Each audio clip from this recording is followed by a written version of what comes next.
Le président de la commission de la CEDEAO, Marcel de Souza, le représentant du président en exercice de l'Union africaine, le ministre d'État, secrétaire général de la présidence de la République de Guinée, Youssouf Kiridi Bangoura, et le représentant spécial du secrétaire général de l'ONU pour l'Afrique de l'Ouest et le Sahel, Mohamed Ibn Chambas, ont fait le déplacement à Abidjan en début de soirée ce mercredi pour apporter au président de la République Alassane Ouattara le soutien des différentes organisations qu'il représente et exprimer par la même occasion leur ferme condamnation de la mutinerie militaire qui a eu lieu ces derniers jours. Nous sommes venus rencontrer le président de la République pour lui exprimer un message de soutien, de réconfort et surtout de solidarité de notre sous-région, d'abord au niveau de la CEDEAO, ensuite avec l'Union africaine et enfin avec le représentant du secrétaire général pour l'Afrique de l'Ouest et le Sahel.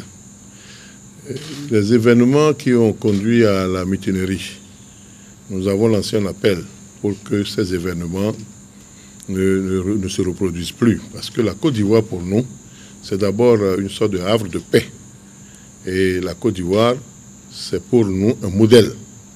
Et le président Ouattara, à qui nous exprimons tout notre soutien, est d'abord un champion en matière d'intégration économique et de paix.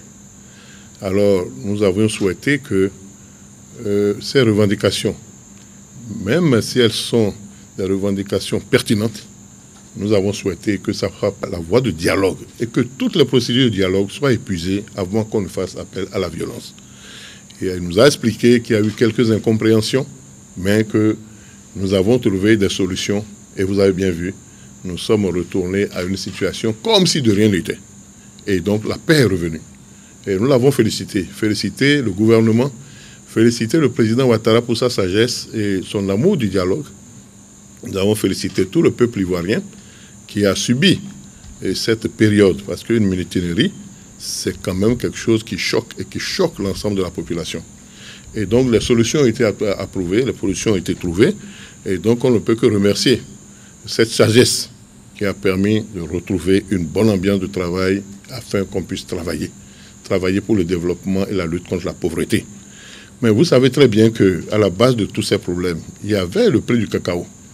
Et donc nous aurions souhaité que les prix des matières premières puissent retrouver un niveau acceptable pour permettre à nos pays d'avoir les ressources nécessaires pour maintenir la concorde, pour maintenir le dialogue et maintenir un climat de paix pour toute la sous-région, pour le peuple ivoirien et pour l'ensemble des pays de la CEDEAO, pour l'Afrique, puisque nous avons le représentant de l'Union africaine qui a été envoyé spécialement par le président Alpha Condé, et nous devons tous nous mettre ensemble afin que nous puissions travailler dans le dialogue et dans la paix. Donc voilà l'essentiel de notre message.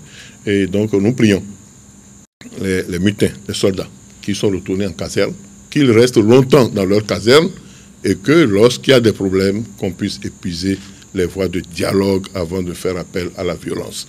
Nous déplorons les morts et nous présentons notre compassion pour les familles qui ont perdu de leurs fils et nous souhaitons que les blessés puissent être rétablis le plus rapidement possible afin que la paix, qui n'est pas un même mot, la paix, c'est d'abord une nécessité. Au-delà du soutien au président de la République Alassane Ouattara, le message adressé aux hommes en armes est clair.